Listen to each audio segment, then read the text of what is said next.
درود بر شما. به اپیزودی دیگه از پادکست نواتر خوش اومدی. جایی که شبها قبل از خواب با داستان‌های همراه میشیم که ما رو میبرن به دنیای دورتر از خیال. و امشب هم قراره با هم سفری تازه رو شروع کنیم. اگر آماده ای یک نفس عمیق بکش، چشم‌هات رو ببند و بذار کلمات تو رو ببرن به جایی که شاید همیشه دنبالش بودی. پسر در تاریکی بیدار شد. هنوز آسمان خاکستری بود و هوا خنکای خاص قبل از طلوع را در خودش داشت. او از خواب برخاست، بقچه‌اش را بست، نگاهی به مغازه بلور فروشی انداخت که حالا بخشی از خاطره‌اش شده بود و راه افتاد. قدم‌هایش آرام اما مصمم بودند. از خیابان‌های سنگفرش شده بازار گذشت. بازار هنوز در خواب بود. سکوت مثل پرده‌ای نازک بر کوچه‌ها کشیده شده بود، اما در دل او طوفانی نرم می‌وزید.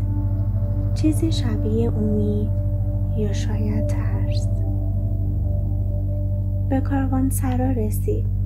صدای شترها، خشخش بارها و فریادهای آرام شتربانان شنیده می‌شد.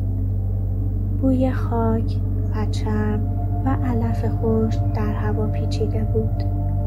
مردی بلندقد و آفتاب سوخته با عمامه سفید و چشم‌های باریک به او نگاه کرد. دنبال چه چیزی هستی پسر؟ سانتیاگو گفت دنبال گنج. مرد خندید. گنج؟ صحرا گنج رو نشون نمیده، پنهانش میکنه. اما اگر جرأت داری بیا. اینجا فقط آدم‌هایی میمونن که دلشون قوی تر از عقلشونه. کاروان حرکت کرد. صدای زنگوله شترها در هوای خشک پیچید. نسیم صورت سانتیاگو را نوازش میکرد. از پشت شهر کوچکتر و مبهمتر میشد و روبرو فقط افق بود، گسترده، ساکت، بی انتها. کاروان مثل ماری بزرگ از میان شنها می‌خزید. سانتیاگو سوار بر شتر اطرافش را با حیرت نگاه می‌کرد. هیچ چیز نبود، نه درخت، نه سنگ، نه نشانه‌ای. فقط موج‌های نرم ماسه با آسمانی که گویی تا ابد ادامه داشت. شبها کاروان توقف می‌کرد. چادرها برپا می‌شد.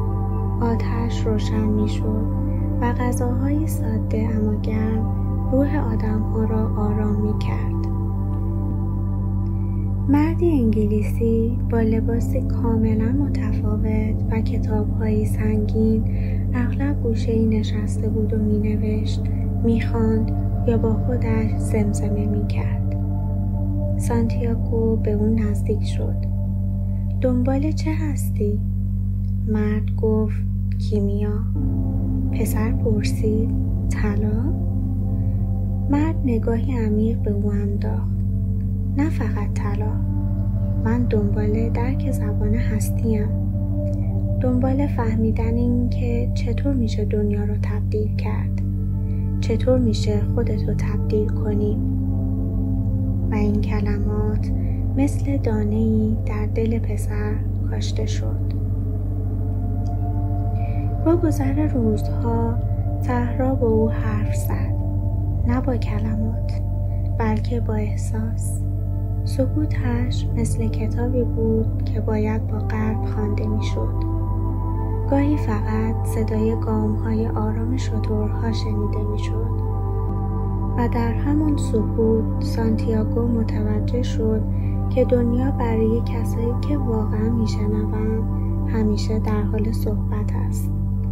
از طرز حرکت شنها، از نگاه یک پرنده، از سکوت یک شتربان، جهان پیامی در دل هر چیز گذاشته بود و او یاد گرفت گوش دهد. انگلیسی به او گفت زبان جهان زبان نشانه هاست. وقتی چیزی رو از ته قلبت بخوای، دنیا برای رسیدنش دست به کار میشه.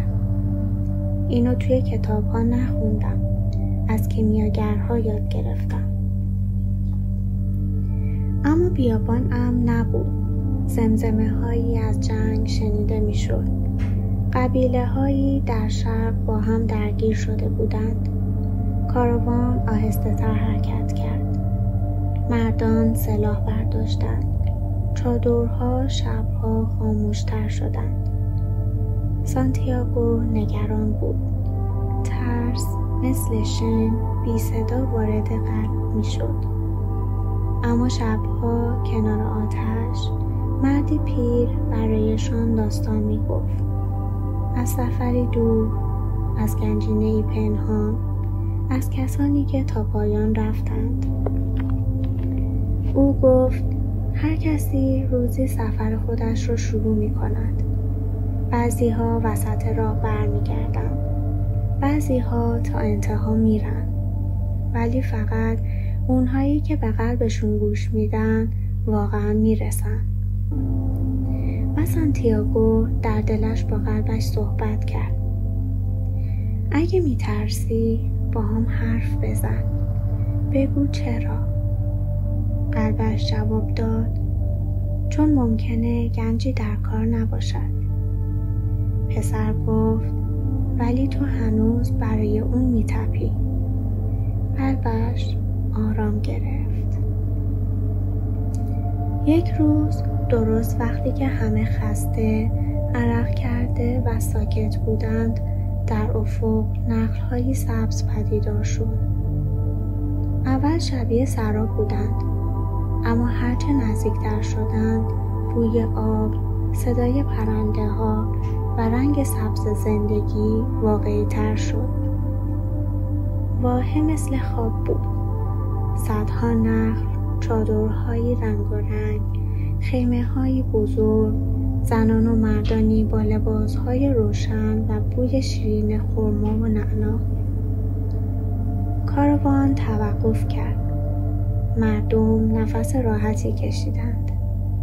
شترها آزاد شدند. سانتیاگو از شتر پایین آمد. به زمین نگاه کرد. شنها هنوز گرم بودند، اما دیگر سوزان نبودند. او نمیدانست که این واحه فقط ایستگاهی ساده نیست، بلکه نقطه عطفی در زندگیش خواهد بود. جایی که در آن نه طلا، بلکه چیزی نایابتر پیدا خواهد کرد. عشق.